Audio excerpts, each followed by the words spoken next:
queridos. Isso. Galera, queridos irmãos, vamos lá.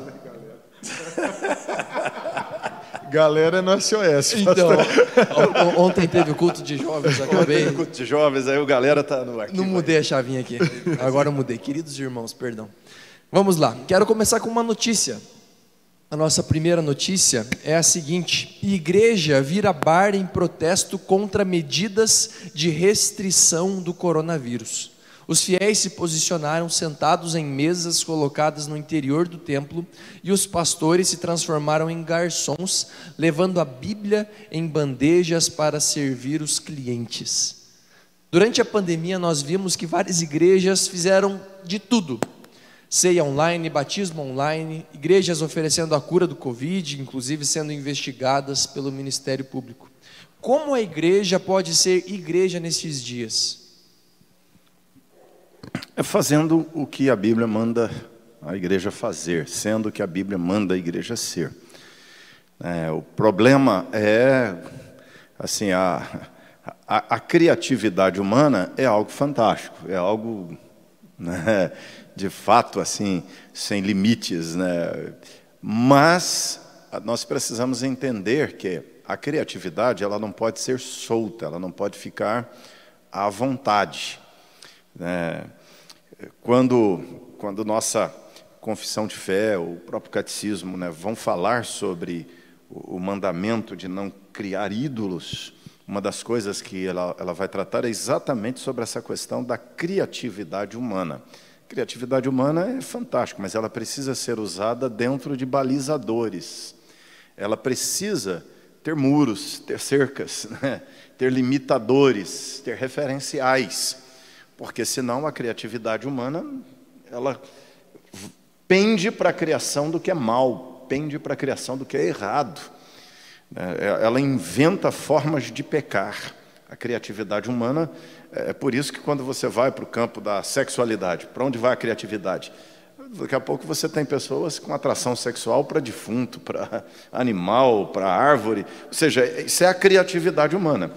Nós fomos afetados pelo pecado. Como já falamos diversas vezes aqui, a depravação, a queda, atingiu tudo do ser humano. A criatividade é uma coisa boa, mas com a queda pode se tornar maligna e a criatividade pende para as coisas erradas. Então, algumas vezes nós vemos a criatividade humana tendo sacadas de coisas erradas e as pessoas não passam a ideia pelo crivo do certo e errado, segundo a Escritura, pelo certo e errado dentro de uma cosmovisão bíblica e já vão para executar a ideia. E depois acaba se complicando, né, porque não é bíblico. Então, em alguns aspectos, sim, a notícia aí, né, tem a ver com a Argentina e com o fato de que a permissão lá em algumas cidades é para que bares funcionem, mas proibiram igrejas de funcionar.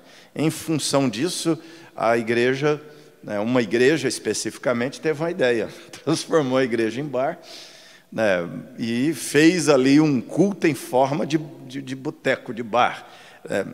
Isso tem a ver, né, com a realidade, né, de que na Argentina, uma das grandes fontes de renda são exatamente os bares.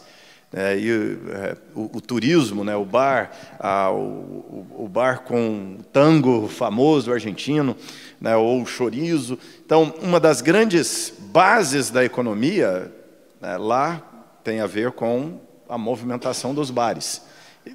Aí o governo, por alguma razão, resolveu privilegiar bar, entendendo que não era um risco de contágio, e manteve a proibição de que as igrejas se reunissem, mesmo com todos os cuidados que a igreja poderia ter, como redução de pessoas, as medidas de higiene. Então, né, a igreja achou que devia protestar contra o governo, fazendo esse movimento ali. Olha lá a imagem, mostra a igreja parecendo um bar mesmo, né? Mas a igreja, né, ela tem que ter também cautela, cuidado até ao protestar, porque a tarefa da igreja não é comprar briga com o governo, comprar briga com a cidade, é ajudar a cidade a ser inteligente no ambiente da pandemia, né? E ninguém melhor do que a igreja para ser sábia, prudente e ajudar a cidade.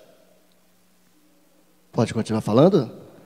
Bom, eu creio que a igreja ela deve ser igreja como ela é igreja em todos os tempos, né? Acho que a pandemia não muda nada. A pandemia só muda que as pessoas não estão aqui, mas isso não pode mudar nossas convicções, nossos princípios de fé, nossos valores, nossa ética, nossa moral, enfim, aquilo que nós somos.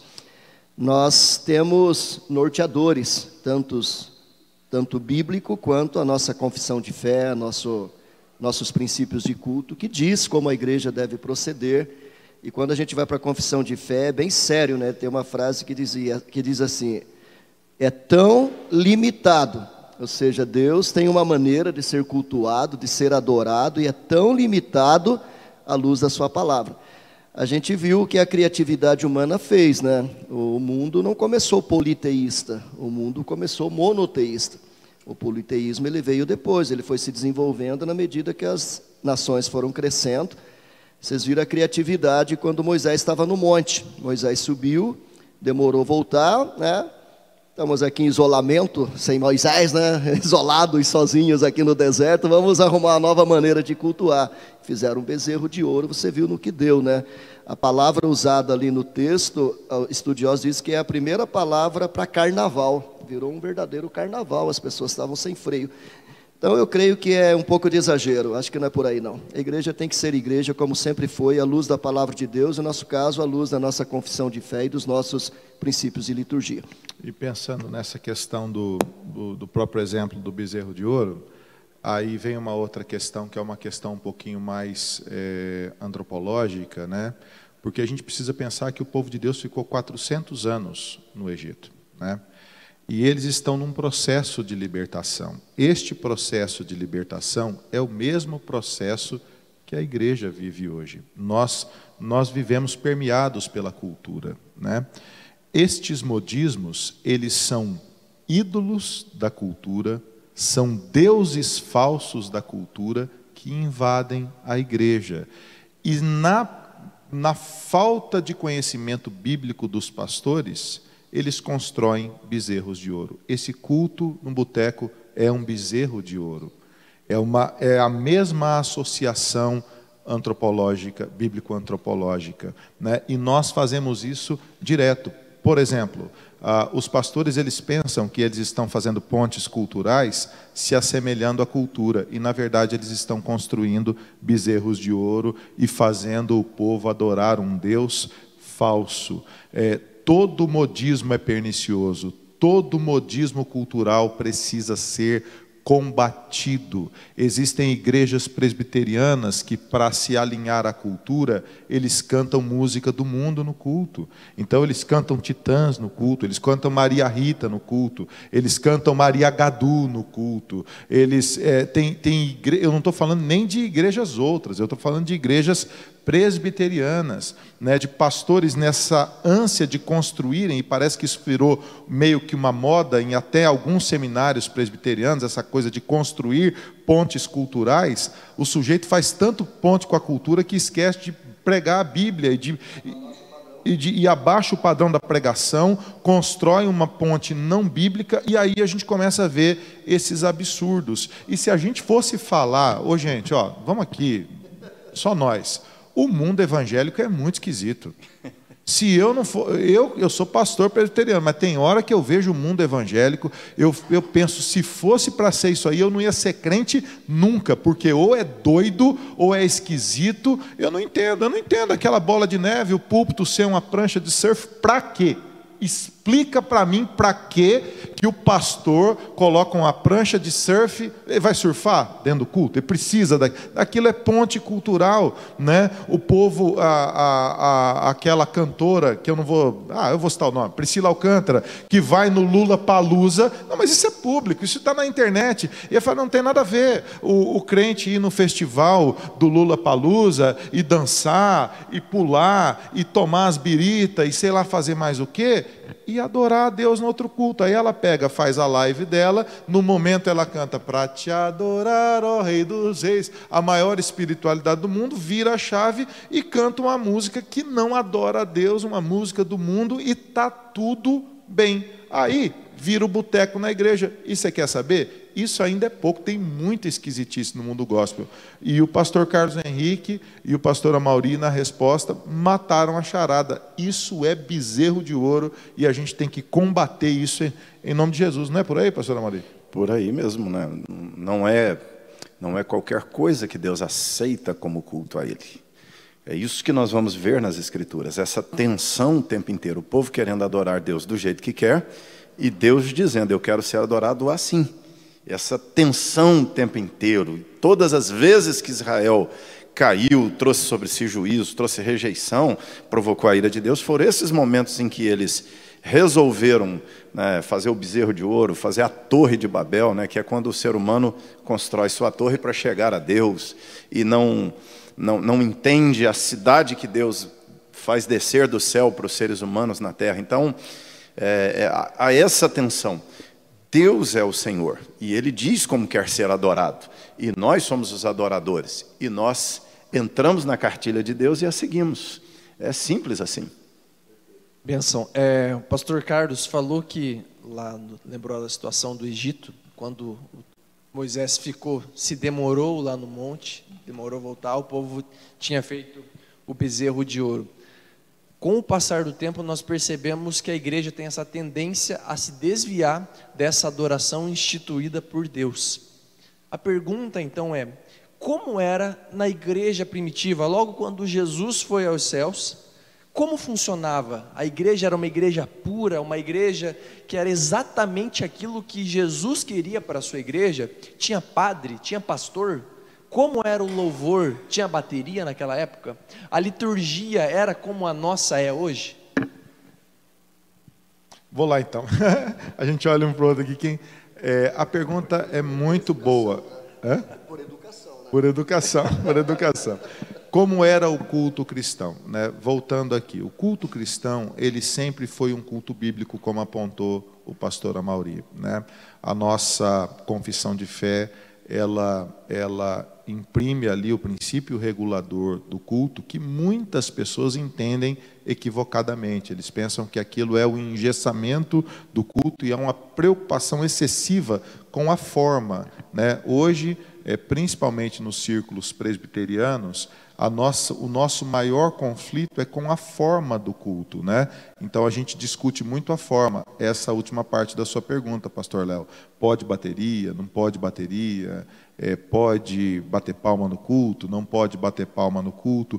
Então o princípio regulador, ele é um princípio, ele é um ponto de partida que está combatendo, a gente precisa olhar historicamente, ele está combatendo a missa católica. A missa católica tem como centro da missa não a palavra, o centro da missa é a Eucaristia, né? Ninguém nem lembra do que o padre pregou, porque geralmente eles nem pregam a Bíblia, né? O centro, eles vão construindo toda a missa para que a missa chegue na Eucaristia, e eles creem que aquele pão e aquele vinho são o corpo de Cristo, né? Então eles comem daquilo, e isso é o centro do culto. O centro do culto cristão, né, o centro do culto reformado, buscando o entendimento bíblico, o ápice do culto é a pregação da palavra de Deus. Mas não qualquer pregação da palavra de Deus, a exposição das Escrituras, ok? Então, por isso que quando você vai para uma igreja presbiteriana, que nem você veio no culto hoje aqui de manhã, o louvor cantou 2 músicas, foi muito bom, mas gastou 10 minutos, está ótimo, né? E a palavra exposta demorou 1 hora. Isso é um sinal de que a palavra está no centro. Não que a palavra seja mais importante do que o louvor, as duas coisas têm a mesma importância, tudo é culto, do primeiro momento, da primeira leitura bíblica até a bênção final, tudo tem o mesmo peso, mas o centro do culto é a exposição da palavra. No Novo Testamento era a mesma coisa que acontecia. Então o apóstolo Paulo, por exemplo, ele orienta a igreja, quando a igreja se reunir, as pessoas devem trazer salmos, hinos, cânticos espirituais, a igreja deve orar uns pelos outros, a igreja deve atender a necessidade uns dos outros, a igreja deve, sobretudo, proclamar o evangelho. As cartas do apóstolo Paulo, elas eram para ser lidas no culto, o povo era reunido. Você vê, por exemplo, no episódio de Eutico, Paulo está expondo a palavra, e me parece que não tinha hora para acabar esse negócio, né? Me parece que Paulo pregou a noite inteira a palavra de Deus, né? E eu penso que os mesmos elementos estão ali. Você tem então louvor, você tem como era o louvor, né? Você tem hinos cristológicos fantásticos em Colossenses, em Filipenses. Você tem hinos cristológicos em toda a palavra. Os salmos sempre foram cantados pela igreja, por Israel e depois pela igreja, entoados no culto. Então sempre houve o elemento do louvor. Como esses elementos eram entoados? Pelos instrumentos que eles tinham na época, né? Eram entoados com os recursos que eles tinham na época. No Antigo Testamento aqueles, no Novo Testamento outros, mas o culto sempre foi assim. Hoje existe outros recursos? Claro que existem, mas os elementos continuam os mesmos. Eu creio que foi uma transição, né? Uma transição do como era na sinagoga, né? Na sinagoga fazia o quê? Lia a palavra, né? Jesus entra lá e lê Isaías, quando ele fala, o Espírito está sobre mim. Tinha os cânticos, porque os salmos são cânticos, né? Salmos são cânticos. Eu creio que tanto eram cantados na sinagoga, como também no templo, né? Tinha os sacrifícios, agora o sacrifício é o próprio Cristo. Houve essa transição da cultura judaica, do culto judaico, agora para um culto cristão, onde o centro é Cristo, né? E o centro do culto, no nosso caso reformado, é a pregação da palavra de Deus. Mas eu creio que os nossos princípios de liturgia, diz lá no capítulo 1, os 4 primeiros artigos, diz que as partes do culto são leitura da Bíblia, cânticos espirituais, orações, a pregação da palavra, os sacramentos, né, o exercício dos sacramentos, tanto do batismo quanto da Santa Ceia, né? Esses são os elementos do culto. E é claro, nós somos uma igreja bíblica. Esses elementos foram fundamentados naquilo que nós tiramos tanto do Velho quanto do Novo Testamento. Claro que não era, digamos assim, todo bem formatadinho como talvez seja agora, mas os princípios estão lá. Como disse o Juliano, isso não é gesso, isso é princípio. Baseado nesses princípios nós vamos fazer o nosso culto. Então eu creio que no culto lá tinha tudo isso. Você lê o Salmo 150, tem uma pancada de instrumentos lá, né, que ele fala, que tocava, que cantava. Isso era cantado nos cultos, seja no culto no templo, ou nas romarias que o povo fazia indo para Jerusalém, né, naquelas caminhadas, né, que eles faziam, eles iam cantando, adorando, essas coisas todas. Então eu creio que passa por aí. Não, assim, a gente vai olhar, né, na história da construção, tanto da igreja como do próprio culto, né, porque é tudo um processo. Uma das perguntas aí, né, pastor Juliano, pastor Carlos Henrique aqui colocaram muito bem já esses elementos do culto, essa prática do culto. Um dos aspectos da pergunta aqui também é se a igreja já era mais pura, se era perfeito, né? Na verdade, não. A igreja já nasce com problemas. A primeira igreja é Jesus com os 12. Um era traidor, um era meio fraco, deu uma deslizada. Os 11 dispersaram quando Jesus foi morto, né? A turma já disputava, né? Jesus chega uma vez e encontra os discípulos disputando ali quem sentaria mais perto de Jesus, quem era mais importante. Jesus chega e pega os discípulos discutindo quem é maior entre eles. A mãe do Tiago e do João, presidente da SAF, chega lá e fala assim: Senhor, quando o Senhor estiver na glória, põe um filho meu à tua esquerda, o outro à tua direita. Olha só a mãe, o que estava. Um vai ser pastor auxiliar. Isso com 12 membros, né? Isso com 12 membros, já tem problema. Ou seja, gente, é ser humano, né? Nós temos problemas ali, os discípulos estão... E aí interessante, quando a mãe de Tiago e de João faz esse pedido a Jesus, gera problema, porque talvez a turma fala: não, esse lugar é meu, né? Fica com raiva. Alguém, essa cadeira é minha, peraí, que negócio de filho à direita aqui, nada, né? Então, eu tô chateado aqui que o pastor Carlos está à direita. Está à direita ali. Aí não.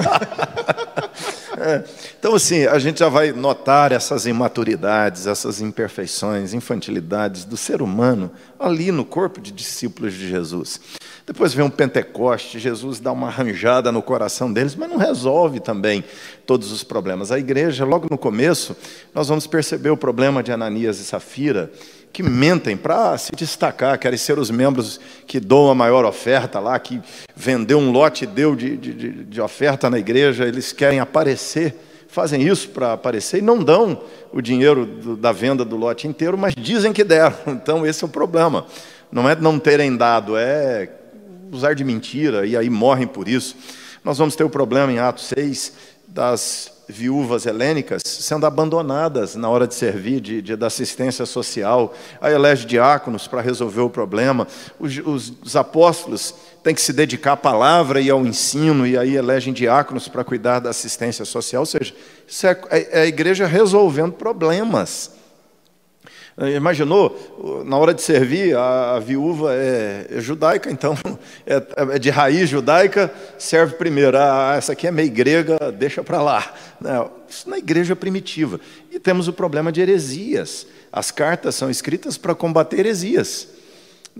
As cartas são escritas para corrigir conduta moral, as cartas são escritas para conduzir erro de conduta teológica, doutrinária, as cartas são escritas para corrigir a prática da ceia, como 1 Coríntios 11, para corrigir o comportamento no culto, porque o povo começou a trazer coisa errada para o culto. É a criatividade humana, é a ideia humana já solta, querendo trazer coisas, e Paulo escreve dizendo, isso aqui está errado, isso aqui está errado no culto, não cultue desse jeito.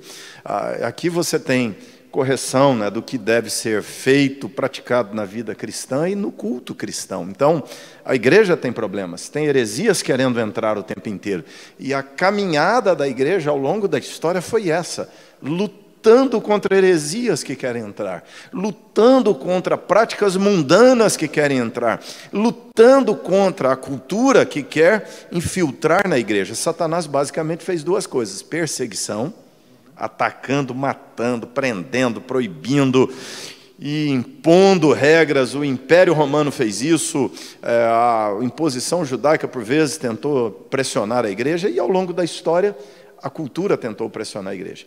Ou por infiltração. Satanás, quando não consegue proibir, quando não consegue pressionar, intimidar, matando, prendendo, o que ele faz? Planta uma semente dentro da igreja. O Judas fala sobre isso, né? Ou seja, ele infiltra. E ali dentro, um pastor começa a ensinar uma coisa contra a Bíblia. Um mestre começa a ensinar. Uma musicazinha começa a cantar uma coisa antibíblica no meio da igreja. E aí vai devagarzinho tirando a igreja do trilho. Por isso, por vezes, a igreja saiu e teve que voltar.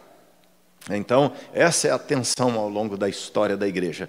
Permanecer fiel e não se desviar. Nós, como já dissemos, estamos nessa manhã estudando o Catecismo Maior de Westminster. Você tem o acesso, queridos, está disponível, você pode colocar no Google Catecismo Maior de Westminster, você vai ter acesso a esse documento. Nós estamos na pergunta 61, e ela diz assim: serão salvos todos os que ouvem o Evangelho e pertencem à igreja? A resposta que eles propõem é a seguinte: nem todos os que ouvem o Evangelho e pertencem à igreja visível serão salvos, mas unicamente aqueles que são membros verdadeiros da igreja invisível.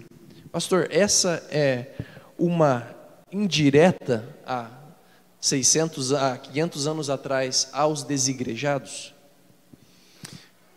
Essa pergunta, né, ela tem a ver, o contexto dela ali, é que a Igreja Católica Romana dizia que para você ser salvo, você tinha que ser da Igreja Católica. Ao ser batizado na Igreja Católica, inclusive o batismo, ele tem esse efeito, esse poder sobre o indivíduo, né? Ou seja, ele deixa de ser pagão, né? Daí a roupinha de criança até hoje, né? Quando o menino é bem novinho, aquela primeira roupinha que você coloca no bebê chama pagãozinho, que é o menino antes do batismo. Ele veste a roupa, é a roupa que a criança vestia antes do batismo, era chamado pagãozinho, porque ele era um pagãozinho. Ao ser batizado, deixava de ser pagão. E aí, né, já é parte da igreja. Não é isso, né? A Igreja Católica fazia uma confusão entre você ser membro da igreja visível, estar salvo, e você ser membro da igreja invisível. Por isso, logo no princípio, os reformadores disseram, olha, o que me faz ser salvo não é ser batizado na igreja, ser membro da igreja visível. Eu ouvi o evangelho, concordei com ele e fui batizado na igreja. Não, a pergunta é, você nasceu de novo, foi regenerado, você converteu de verdade? O que faz alguém parte da igreja invisível de Jesus é ser regenerado, é nascer de novo, é ter o verdadeiro encontro com Cristo Jesus. Não é a igreja visível que me torna salvo, é a igreja invisível. E é interessante aqui a ordem inversa, que é, ser parte da igreja invisível me levará a querer ser parte da igreja visível de Cristo Jesus. Então, ao nascer de novo, eu quero ser igreja. Eu sou igreja de Jesus invisível, então eu quero fazer parte. Cadê a igreja visível de Jesus na terra? Eu vou encontrar um grupo de pessoas que se pareça o máximo possível com essa igreja invisível, eu vou fazer parte dele, vou trabalhar para ele, nele, vou trabalhar para a igreja, vou trabalhar para o reino, vou trabalhar para Jesus a partir dali. O evangelho me leva à igreja. Quando o sujeito diz, eu não preciso da igreja para crer no evangelho, é verdade. Mas por crer no evangelho eu preciso da igreja. Por crer no evangelho eu serei arremetido para a igreja. Eu vou encontrar aqui uma igreja. Eu vou encontrar aqui uma igreja perfeita? Não. Mas eu vou trabalhar, e aí o termo na reforma era igreja mais pura e igreja menos pura. Não era igreja perfeita. Eu vou procurar uma igreja mais pura para servir nela. Ela é totalmente pura? Não. Mas ela é o mais pura que ela consegue ser, e ela vai se purificando, pela pregação, e meu esforço estando nela é exatamente para ajudá-la a ser pura. E se eu não conseguir isso, se eu percebo que ela está se dissociando da palavra, aí eu vou procurar uma outra que quer se esforçar para ser bíblica, Então esse é o conceito: igreja mais pura, igreja menos pura, igreja visível. A igreja invisível, que é a igreja soma dos verdadeiramente salvos, ela é pura, perfeita, completa. Jesus é o pastor dela nem é o Mauri, nem é o Juliano, nem é o Carlos Henrique, o Léo. O pastor dela é Jesus, ele não terceirizou o pastorado dela para ninguém. Na verdade, lá nessa, todos nós somos ovelhas e Jesus é o pastor supremo. Tem eu fico vendo aqui o pastor Amauri responder. Duas coisas que eu admiro muito no pastor Amauri. Primeiro, que o raciocínio é muito rápido, e muito reformado, Parece que tem uma sedimentação bíblico-reformada, que ele vai entregando a doutrina em ordem, Uma coisa fantástica, ele não está lendo nada aqui, Então isso é fenomenal. Quem cunhou, estava pensando aqui, eu quero ampliar um pouco tecnicamente essa resposta também, pastor. Quem cunhou o termo igreja visível e invisível foi Agostinho, Foi Agostinho de Hipona que cunha o termo igreja visível e invisível, O presbítero Luiz Fernando fica falando que eu fico citando latim aqui, então lá vai, Você tem o Corpus Christi, que é o corpo de Cristo, e o Corpus Permixtum, que é o corpo misto de Cristo, E uma coisa que as pessoas não entendem, e é assim que Agostinho desenhou a igreja visível e invisível. Imagine dois círculos. No círculo exterior está a igreja visível, ok? Esta é a igreja mensurável, hall de membros, denominação, pastor, organização, organismo, sacramento. Esta é a igreja visível. O que é a igreja? Por isso que a reforma foi uma redescoberta das Escrituras. O que a igreja católica falava? Que só nesta igreja, nesse Corpus Christi, é que estava a salvação. Por isso que começaram a vender indulgência, por isso que os padres determinavam quem era salvo e quem não era, por isso que os bebês eram pagãos até o batismo, por isso que até hoje não tem conversão na igreja católica. Como é que você veio a Cristo? Você veio a Cristo pelo batismo, é o batismo que diz, O Corpus Permixtum é um círculo interno. Olha que coisa interessante. Às vezes a gente fala assim, igreja invisível, você pensa num negócio etéreo que ninguém está vendo. Não, a igreja invisível, na verdade, ela está dentro da igreja visível, E o único papel da igreja invisível é tornar a igreja visível visível, entendeu? Então, por exemplo, um exemplo básico disso. Pastor Amaury e eu estivemos 5, 6 vezes no Egito juntos, para escutas missionárias, para podermos ver o que Deus tem feito no Oriente Médio. E aconteceu um caso, eu não me lembro, na província, pastor, onde se converteram aqueles centenas de pessoas quando o missionário chegou. Foi o Abdala, onde é que o Faiula. Faiula, na província Faiula. Né? O que aconteceu? Um missionário, um sheik do Islã se converte a Cristo, né?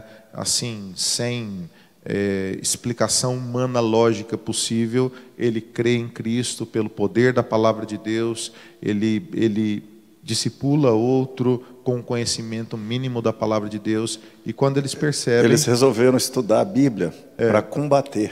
E aí se converteram. Ficaram 1 ano estudando a Bíblia sozinhos, os líderes da célula terrorista.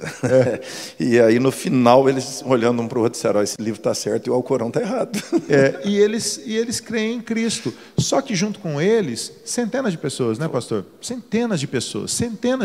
Eles resolveram praticar evangelismo explosivo na mesquita. Eles foram para a mesquita e colocaram o fuzil na cabeça: você vai virar cristão agora. Converteram um monte. Literalmente explosivo. Literalmente. E aí eu penso assim, quando o primeiro missionário chegou, já tinha centenas de convertidos. Não tinha igreja permixtum, a igreja é invisível. Cristo é o pastor desta igreja.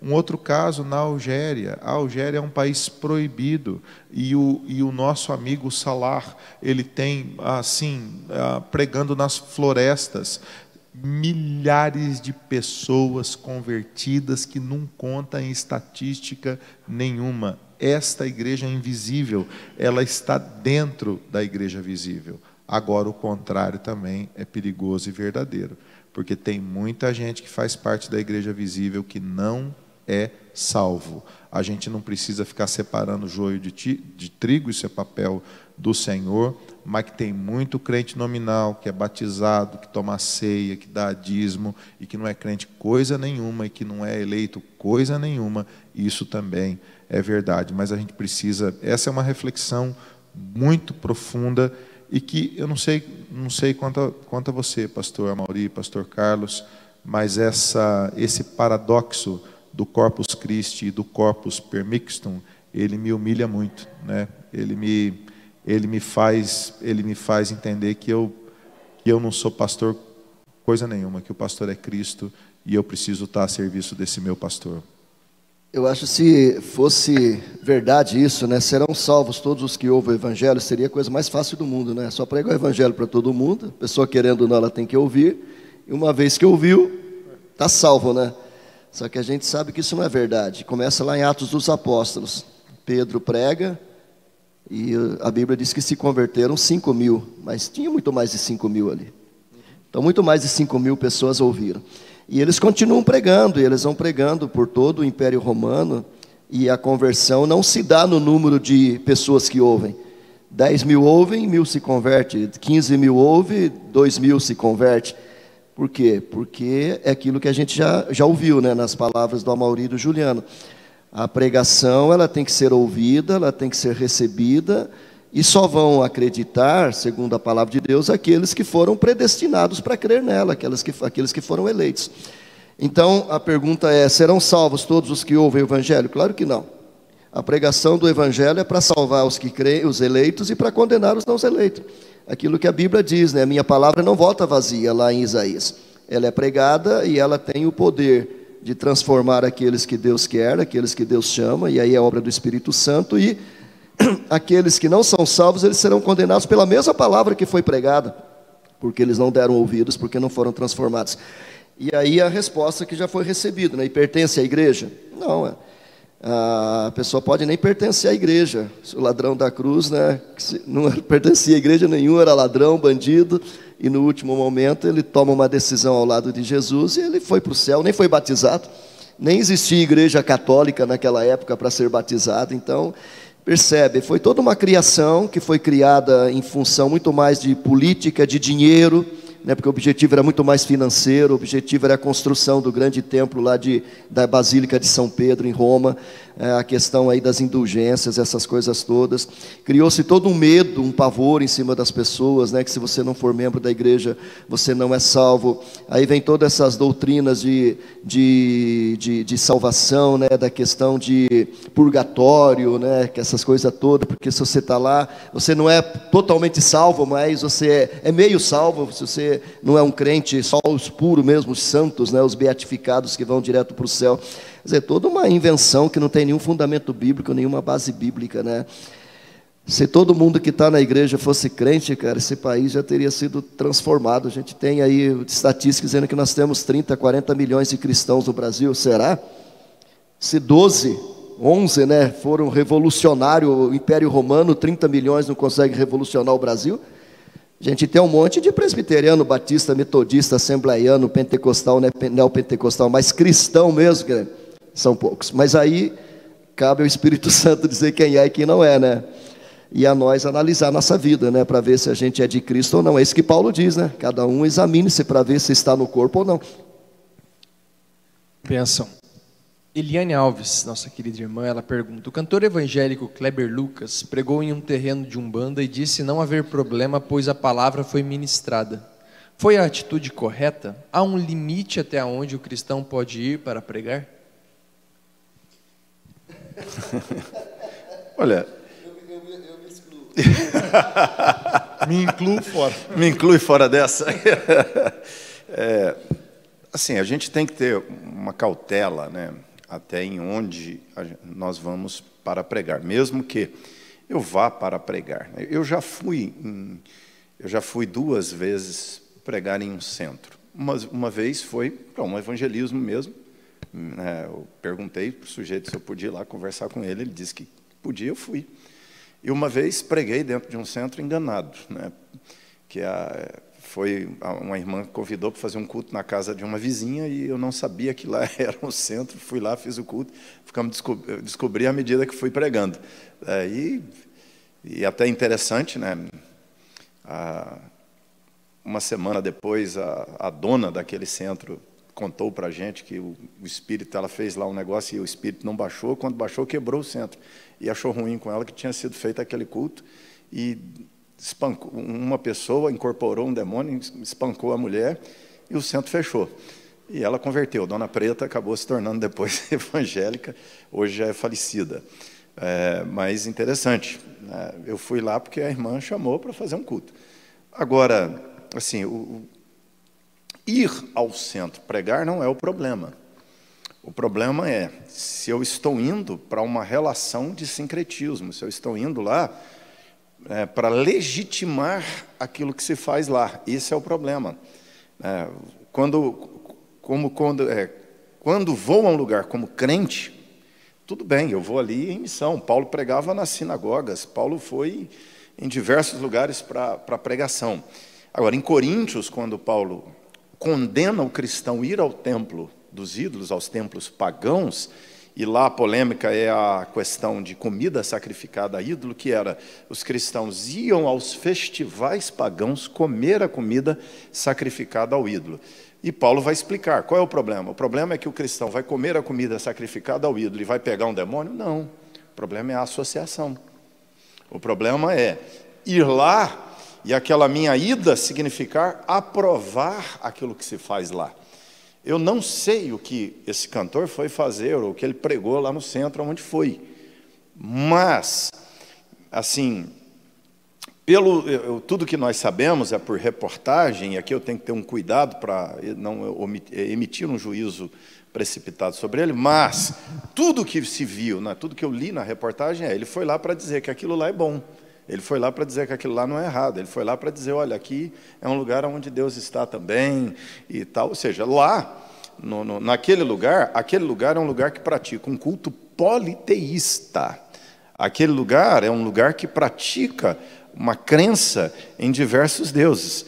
É o politeísmo africano, que não é diferente do politeísmo grego, que não é diferente do politeísmo romano. Ou seja, se o cristianismo nasce num berço de politeísmo romano, grego, e eles dizem que está errado, Aí agora, eu como cristão, vou num ambiente de politeísmo africano e vou dizer que não tem nada demais?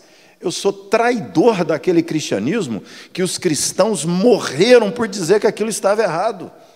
Eu sou um traidor, eu sou um Judas da fé cristã ao fazer isso, porque é com os negros, são os africanos e tal. Não, não é racismo, não é questão de racismo, não é questão de não, o politeísmo dos brancos romanos estava errado, e o politeísmo dos negros africanos está errado, o politeísmo dos índios brasileiros está errado, o politeísmo dos celtas europeus do olho azul é paganismo, é errado, não interessa a cor do sujeito que cultua, está errado contra a palavra de Deus. Se eu for lá para dizer isso para eles, missionário, Deus abençoe nosso amado cantor, mas se ele foi lá para a associação, apostatou da fé. Deixa... Pastor, forte. Deixa eu pegar um gancho aqui e eu vou piorar a coisa agora. Porque assim, pegar uma outra parte da pergunta, pastor. Até onde um crente deve ir? Até onde um crente deve ir? O pastor Amaury falou uma coisa aqui que remeteu aos cultos pagãos da época da fundação da igreja primitiva. Um culto obrigatório era o culto ao imperador, ok?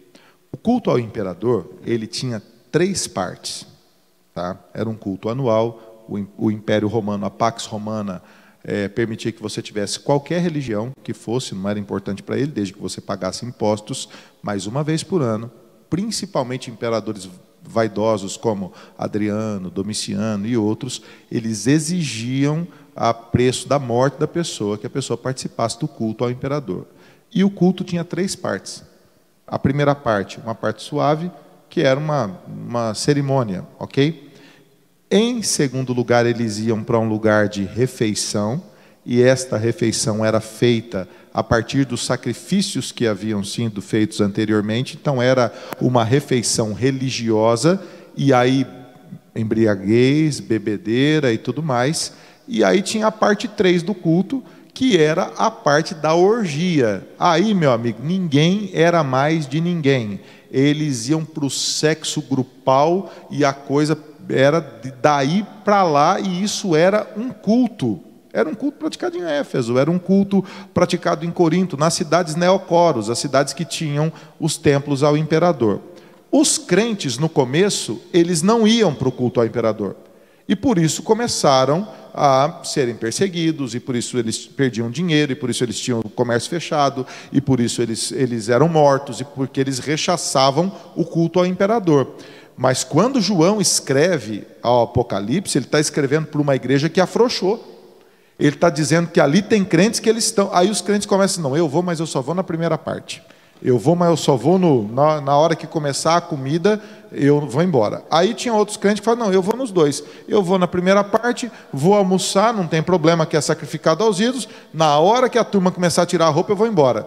Mas tinha os crentes que tomavam as a mais e na hora que a turma começava a ficar pelada, eles iam para dentro e iam para a orgia. E era crente.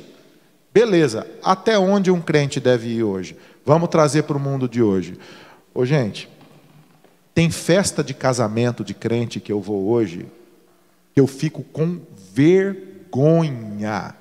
Me dá vergonha de ver gente bêbada, gente que é crente, que está embriagado, de ver os crentes acharem que eles podem ficar dançando aquelas músicas lá que não tem nada a ver com nada, e achar que eles vão vir no outro dia cedo aqui adorar Jesus. Ai, adora, ô Senhor, nós te adoramos. Mas ontem estava cantando Macarena, rebolando El Chan, e eu fico pensando, que diferença faz? Que diferença faz um crente se dobrar aos ídolos da cultura? Ah, pastor, o senhor está pregando um legalismo. Não, eu estou falando para você olhar para o seu coração, para você largar a mão de ser um crente frouxo. né? Porque a gente critica, é isso que o pastor Amaury falou, se o Kleber Lucas foi num centro de Umbanda, e ele disse, está tudo certo isso aqui que está acontecendo, ele apostatou da fé. Se um crente vai no Lollapalooza, vai no show do Ed Sheeran, vai no show não sei da onde, vai para baladinha gospel, vai para festa de casamento ficar bêbado, e ele acha que isso não tem nada a ver, você não é um crente firme na fé, você precisa rever os seus valores, você precisa ser crente, né? Ah, vou fazer um casamento, tem que ter bebida. Não tem que ter bebida. Ah, vou fazer um casamento, tem que ter DJ. Não tem que ter DJ. Oh, pensa, quebra a cabeça. Como é que um crente faz uma festa? Se for levar DJ, exorciza antes de começar a festa, né? Que DJ é uns bichos endemoniados. Endemoniado, cara. Eu fico doido com isso, pastor, porque a gente confunde tudo. A gente confunde tudo. Agora está na moda os jovens reformados, pastor Léo. Você pode preparar. Tá, os jovens agora, eles leem teologia, eles viram a foto do Spurgeon fumando cachimbo, do Dewey fumando cachimbo. E agora sabe o que os jovens estão fazendo, pastor Carlos? Eles leem teologia e estão fumando o raio do cachimbo e do charuto e achando que aquilo é a coisa mais reformada do mundo. Vai virar crente. E faz tudo em nome de Deus ainda. Não, em nome de Deus. E achando que... E aí eu fico pensando, ô pastor Juliano, você é legalista? Eu sou. Não, eu não sou legalista, mas eu preciso ter uma lógica bíblica. Eu acho que crente às vezes, perdão da palavra, mas é agir com muita falta de sensibilidade. Eu tive no início do ministério uma situação assim, tinha uma pessoa que dizia que ia evangelizar na casa da luz vermelha, sabe aquela casa Aquela que é a última parte da festa. Cara, misericórdia, velho. Ah, mas eu sou crente e tem que ir lá evangelizar as mulheres. Não, você pode evangelizar a mulher fora da casa da luz vermelha, ela não fica lá o tempo todo. Ela vai para casa, ela vai para o supermercado, ela vai para o açougue, ela vai para a padaria. Quer dizer, eu tenho que ir lá na casa do negócio para evangelizar, dizer que não, eu tenho que ter amor e tenho que ir lá para falar de Jesus para ela. Claro que não, tem um limite, né? Você entrou lá para evangelizar. Um irmão, um ímpio, viu você entrando lá. Ele acredita que você entrou lá para evangelizar. Ainda vai atrapalhar o trabalho da mulher lá, né? Vai fazer raiva, não. Então, assim, é muito diferente, cara. É muito diferente. Eu fico assim preocupado. Às vezes eu tenho vários grupos que evangelizam essas coisas. E assim, eu trabalho no Mackenzie há 23 anos. O cara passa a semana inteira na sala de aula com os colegas. Não fala de Jesus para ele na sala de aula, não fala de Jesus no intervalo, não fala de Jesus o tempo todo. Depois no sábado vai evangelizar o cara lá na Augusta. O cara está bêbado, está chapado, mas cara, você passou a semana inteira com ele na sala de aula, ele é seu colega de classe, cara. Agora você vai querer 3 horas da madrugada, entendeu? Não é contraditório? Por que não falou para ele ali, cara? Não é muito mais fácil, na hora que está ali do seu lado de trabalho, no seu lado do seu escritório, no lado da sua classe? Mas a gente não fala, muitos são agentes secretos do reino e depois, no final de semana, quer fazer evangelismo de rua. Aí se torna uma missão impossível. Não vai dar certo, pastor Léo, não vai. Vamos passar para a nossa segunda notícia, queridos irmãos. A notícia é a seguinte: pastora da igreja derruba a irmã durante oração e acaba denunciada por agressão no Mato Grosso do Sul. Segundo o relato da mulher, ela foi até a igreja no fim de semana e teria sido agredida pela pastora. Ela contou que durante as orações a pastora colocou uma mão na testa e outra na boca da vítima e em seguida a empurrou com força. Pastores, como discernir o que é do espírito e o que não é? Vai? Bom, isso com certeza não é do espírito, né? Que o espírito não tem como objetivo derrubar ninguém nesse sentido, né? Físico, de machucar. O Espírito tem que trabalhar no nosso coração, na nossa alma, derrubar o velho homem que está dentro de nós, o pecado, né? A nossa natureza corrompida. Esses movimentos pentecostais e neopentecostais, eles vêm lá desde 1903, né? E eles têm surgido, primeira onda, segunda onda, terceira onda do Espírito, essas coisas todas. As pessoas já caíram derrubando com a mão, já caíram com sopro, já caíram com o terno, você joga o paletó e elas caem. Mas na verdade tudo isso não passa do quê? De emocionalismo. É um emocionalismo, a pessoa entra naquela vibe, como se estivesse numa boate, numa discoteca, vira aquela... Eu vejo muito disso lá no Mackenzie, sabe? Alguns encontros que tem lá na capela, cara, negócio, apaga a luz, deixa a luz escurinha e começa a falar e cria aquele clima. A pessoa cai mesmo, velho. Cai mesmo. tenha certeza, pode ser certeza que vai cair, não precisa nem empurrar, nem empurra. Então, não é por aí. A obra do Espírito Santo, ela tem a ver com mudança de vida, mudança de caráter. Uma pessoa transformada pelo Espírito Santo, ela se transforma um novo homem, uma nova mulher, muda suas atitudes, muda a postura. Eu tenho visto muita gente cair em culto, que durante a semana é um péssimo filho, é um péssimo marido, é uma péssima esposa, é um péssimo aluno na escola, é um péssimo patrão. O que adiantou, cara? O cara vem aqui, cai no espírito, aquela coisa toda, né? Chora, e quando sai da porta para fora, não tem um pingo de testemunho. Eu ouvi uma palestra uma vez, acho que foi em 1993, num congresso da Vinde aqui em Serra Negra, naqueles congressos de casais. Eu não era nascido ainda, acho que não. Ah, com certeza, você não era. E eu e Renata viemos, a gente era casadinho de novo, nós viemos naquele encontro, tinha umas 3 ou 4 mil pessoas, quando o Caio Fábio ainda era forte, né? Graças a tempo bom aquele. E teve um momento que separou, sabe? Separou as mulheres dos homens. Os homens foram para um canto ter uma palestra só para homem, as mulheres foram para outro canto ter a palestra só para as mulheres. E aí as mulheres mandavam perguntas para o pastor que estava dando palestra para os homens mandavam perguntas para a pessoa que dava palestra para a mulher, para discutir. E eu me lembro de uma coisa que me impactou muito. O cara que estava dando a palestra pegou lá um papelzinho e estava escrito assim: pastor, meu marido ora todos os dias de joelho 1 hora, e quando ele levanta ele me trata como se ele fosse um cavalo, trata com grosseria, dá coice em todo mundo, bate nas crianças. Eu li a sua devocional esta semana lá, quando você falou do amor, né? Do marido amar a esposa, do marido duro. Quer dizer, o que adianta, cara? Você fica 1 hora de joelho diante de Deus, orando, chorando, e depois você levanta e age como um cavalo, como um animal, dando coice na mulher, agredindo os filhos, né, maltratando as pessoas. Eu já tive diretor no Mackenzie, presbítero, entendeu? Grosso, estúpido, que não cumprimenta uma pessoa, que pediu para um segurança ser tirado de um setor. Vocês sabem quem é o segurança, porque ele é carismático, ele cumprimenta todo mundo, e o diretor chegou, ele cumprimentou, ele falou: tira daqui que eu não quero esse cara me cumprimentando. E no domingo vai na igreja dar aula, falar de amor, falar de graça. Quer dizer, onde que tem cristianismo nisso tudo, cara? Então, o poder do Espírito Santo não é isso não, cara. Não é derrubar a pessoa em culto, não é botar a mão na cabeça e fazer cair. O poder do Espírito Santo é transformação de vida, é nova vida, é caráter novo, é gente realmente que é sal da terra e luz do mundo. Isso é obra do Espírito Santo. Assim, a cena ali é pitoresca, né? Assim, a situação é trágica e pitoresca ao mesmo tempo, né? Que é surreal, né? Porque assim, há um erro, um equívoco, né, da pessoa ao fazer o que fez. Ou seja, não sei se alguém que foi à igreja com má intenção e sai dali para aproveitar e fazer uma denúncia dessas, né? Não sei até que ponto ela caiu, machucou e saiu revoltada. Ou seja, não precisaria, né, envolver polícia, de fato, num fato desses. E também tem ali o equívoco teológico, né? Tem o equívoco comportamental, de revolta contra a igreja, de raiva da igreja, tem um espírito aí de perseguição, sei lá qual é a formação dessa pessoa.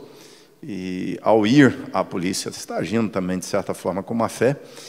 E tem o equívoco bíblico ali, né? Que é aquilo que nós estávamos falando no começo sobre culto, que é o que é o centro do culto. Para a Igreja Católica, com a herança dela do Velho Testamento, ela acha que o centro do culto é o sacrifício, que era o culto do Velho Testamento.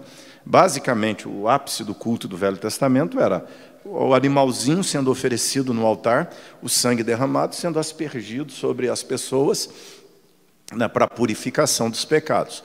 O centro do culto era esse. Esse culto, ele apontava para a vinda de Jesus. Quando Cristo veio, ele cumpriu o sacrifício. Então, o centro do culto não é mais o sacrifício, porque o sacrifício já foi feito. Agora é Cristo vivo, ressurreto, né? O culto, até interessante, né? Das razões do deslocamento do sábado tem o problema do judaísmo, que é o sábado, o cristianismo desloca para o domingo. E uma das ênfases do cristianismo, ao deslocar o culto para o domingo, é a ressurreição. O centro do culto é Cristo vivo. Por que a pregação para nós é importante? Porque A função da pregação é mostrar Cristo vivo, poderoso, ressurreto, Salvador, Senhor das nossas vidas, fazendo essa transformação. Então, por isso que o centro, o ápice, né, a gente chama aqui a pregação, porque a função da pregação é mostrar Cristo. Não é qualquer pregação, porque é a pregação que mostra Cristo, que exalta, que enaltece, que leva as pessoas a se encontrarem com Cristo. Se a pregação não é a pregação ética, não é a pregação moralista, não é a pregação autoajuda, não é a pregação, né, empírica aqui, pragmática, não é isso. É a pregação que vai revelar Cristo, porque entendemos que mostrar Cristo, as pessoas terão um encontro com Ele, serão salvas e transformadas. Mas há uma outra vertente do cristianismo hoje, que não tem, né, o sacrifício como centro do culto, mas que tem como centro do culto a manifestação sobrenatural. Aí ela por dar ênfase a essa ideia, o Espírito Santo é o centro do culto, né? E aí é interessante, né, que o trabalho do Espírito é conduzir a Jesus. A tarefa do Espírito Santo, a atuação do Espírito Santo no culto, nunca vai ser chamar atenção para si. O J.I. Parker, né, tem um capítulo fenomenal do livro A Dinâmica do Espírito, que ele vai dizer que o ministério do Espírito Santo é o holofote. Ele é um holofote que vai iluminar e mostrar Jesus na dinâmica da igreja. E toda vez que o Espírito está mostrando Ele mesmo, não é o Espírito. Por quê? O trabalho do Espírito Santo não é trazer a atenção para si, mas para Jesus. Iluminar e fazer-nos ver Jesus. Então, essa prática aqui é a prática de achar que o ápice do culto é quando o Espírito manifesta, se mostra e algo sobrenatural acontece. Então você vai cantando, orando, apaga a luz, faz um monte de coisas que no final vai culminar em gente caindo, numa cura, num milagre. E a ênfase do culto está no milagreiro e no milagre. Olha que sutileza, gente. Um desvio sutil, né? Parece cristocêntrico, mas é milagrocêntrico, né?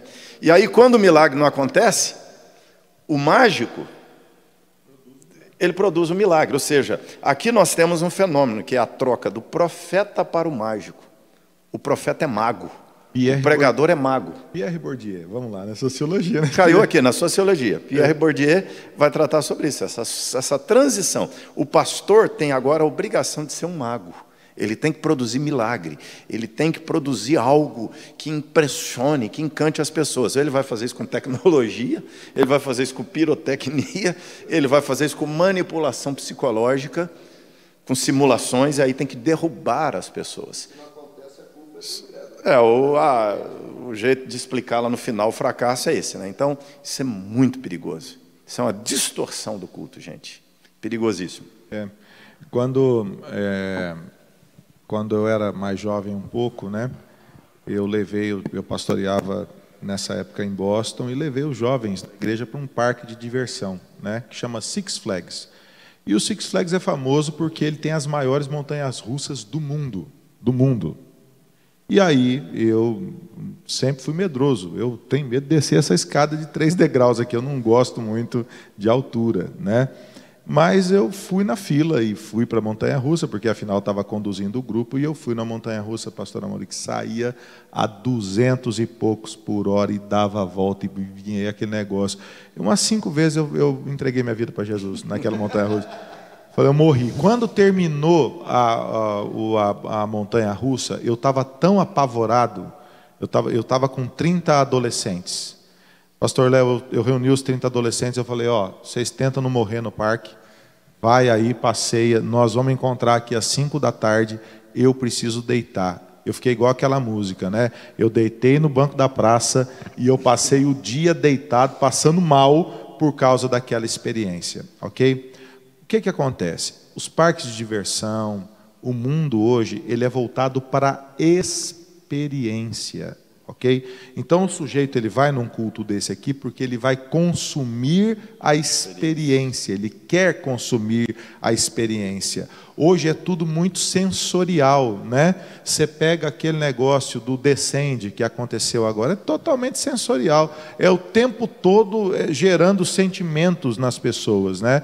Você vê hoje, né, as pessoas buscando em tudo na vida consumirem uma experiência. Só que o culto não é uma experiência, né? O culto, se você sai do culto e fala, hoje eu gostei do culto, quem disse que você tem que gostar do culto? Não, né? Foi para você, né? Não foi para você, ué. Você acha que eu estou preocupado? Você acha que eu estou preocupado, né? De que, né? Às vezes as pessoas falam assim, ô pastor, eu gosto, né? Eu sou meio vaidoso, né? Aí então a pessoa fala assim, ô pastor, que palavra hoje, mas eu treino meu coração para nunca dizer outra coisa senão glórias sejam dadas ao nome do Senhor, aleluia, que Deus seja louvado, porque eu não estou nem aí para a reação das pessoas. Para mim, não. Eu quero que as pessoas, o culto é para uma coisa, para glorificar a Deus e gerar arrependimento e adoração no coração do povo. Agora, se você veio aqui, se você gostou, se você não gostou, o pessoal fala, não, essa parede é muito branca, e daí? E daí, né? Mas a gente podia ter e daí, né? Ou senão nós vamos virar o quê? Uma Hillsong, então. Nós vamos fazer uma boate e aí apaga a luz e fica piscando aquele negócio e o povo vai para consumir a experiência. É isso que nós vamos fazer. Ouça as músicas de louvor hoje. Outro dia minha filha me mostrou uma música de louvor, pastor Mauri, parece um mantra. Sim, mas é isso mesmo, é mantra. Ela cara. vai...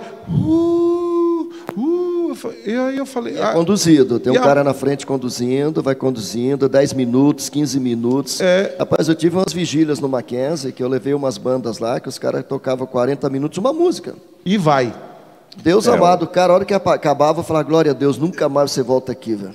Tem vez, é terrível, velho. E nós podemos observar em alguns lugares as pessoas adotando técnica de programação neurolinguística. Né? Elas estão usando PNL para provocar experiência, para provocar sensações. O problema disso é legal, a gente vem aqui e sai no ápice da sensação. Né? Tem dois problemas. Um é, o limiar do prazer vai subindo. Aí aquilo, depois de um tempo,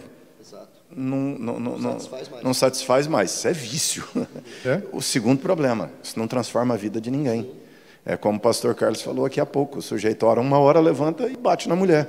Ou seja, ele nem pode orar pedindo a Deus forças, ele tem que orar uma hora pedindo sabedoria, né? Porque se ele pedir força, ele mata a mulher. Então, Deus não pode nem dar força para ele. Ele tem que orar uma hora pedindo sabedoria ali, né? Ou seja, não é isso. Ou seja, a ideia, o culto, ele não é montado para isso. O culto, eu tenho que sair daqui mais crente, eu tenho que sair daqui mais santo, eu tenho que sair daqui mais humano, eu tenho que sair daqui mais parecido com Jesus. O ápice do culto é a contemplação de Jesus. Mas em muitas igrejas, em muitos movimentos, em muitas liturgias, as pessoas trocam a viagem do LSD pela viagem do culto ali, né? do mantra, do louvor. O que aconteceu aí com a moça aqui? Cara, negócio complicado, velho. E tem outra, tem culto, agora eu vou falar uma coisa assim, que para mim é muito verdade, tem culto que coloca a gente em crise, tem pregação que me coloca em crise, que eu saio daqui e falo, meu Deus, preciso me arrepender, e tem coisa que não resolve aqui, que eu vou ter que ouvir aquela, tem pregação que eu ouvi de novo, e pensei de novo, e anotei o que eu tinha que mudar, e tive que sentar com a minha esposa, falei, meu bem, esse negócio, porque o culto me colocou em crise, né? O culto, esse negócio da pessoa fala assim, é hoje, isso é ansiedade, né? É hoje aqui, ó, hoje Deus vai fazer um negócio fantástico. Eles marcam a segunda da bênção, a terça do milagre, a quarta do não sei o quê, a quinta da pirueta, a sexta do empurra, e aí vai esse negócio, e o dia dos empresários, e o dia da prosperidade. Eu disse, é tudo mentira. Isso eu vou falar para Deus então? Eu que falo, Deus, hoje o Senhor vai curar, vamos ver aqui, o que o Senhor cura hoje? Paralíticos, pode trazer os paralíticos, que hoje Deus está no dia de curar. Deus acorda um dia então, ele fala assim, acho que hoje eu vou ver o que eu vou atender hoje. Vou atender, sei lá, vou desentortar a perna hoje aqui. Pelo amor de Deus, gente, a gente vai parar onde com isso? É ortopedia. O culto, o centro do culto é a palavra, é a glória de Deus, e o crente se encontra aí. Por que, por exemplo, o Jó, né? Tinha sofrido, tinha perdido tudo, estava doente, aquela confusão, e o livro inteiro de Jó é uma confusão. Quando Deus vai falar com Jó no capítulo 38, Deus é psicólogo ali? Deus falou, Jó, está sofrendo, hein? Que Jó, mas hoje eu tenho uma palavra para você. Jó, hoje, rapaz, Deus ele desfila a glória dele na frente de Jó, é só burdoada, é só burdoada, é só burdoada. E no final, Jó, Senhor, eu vi a tua glória e isso transformou a minha vida. Te conhecia de ouvir falar, agora meus olhos te veem. Mas é essa questão de abaixar o nível, cara. Infelizmente, para fazer essa transição cultural, a gente abaixa o nível. Eu acho fantástico aquela passagem lá do rico, acho que é o Tim Keller que fala isso, né? Que Jesus não abaixa o nível. Né? Ele fala assim, ele vem, né, vende tudo que tens, vem e segue-me. E ele vai embora porque ele é dono de muitas propriedades. Aí o cara diz, não, se fosse um dinheiro, eu falei, calma aí, rapaz, não é bem assim, volta aqui, vamos conversar. Me dá o dízimo. Vamos conversar, não é desse jeito. Me dá o dízimo. Jesus não, Jesus fica triste, mas ele vai embora. Jesus não abaixa o nível. O nível é esse, cara. Ou você entra por aqui ou já era. E nós não, cara, a gente sempre quer dar uma quebradinha e não é por aí. Bíblia é Bíblia, Evangelho é Evangelho, culto é culto e a gente tem que manter o padrão. E outra coisa, eu fico pensando, né, e isso é outro fator, eu acho que o pastor Léo quer acabar o programa, mas esse assunto é bom, ele é quente, porque aqui, ó, por exemplo, né, duas pessoas que têm muito problema para converter, rico e famoso. Gente rica, o cara que é rico, e o famoso. Por quê? Porque eles encontram hoje o pastor que gosta de gente rica e gosta de gente famosa. Entendeu? E aí você vê esse tanto de esquisitice na igreja brasileira, né, de todo mundo ser evangélico.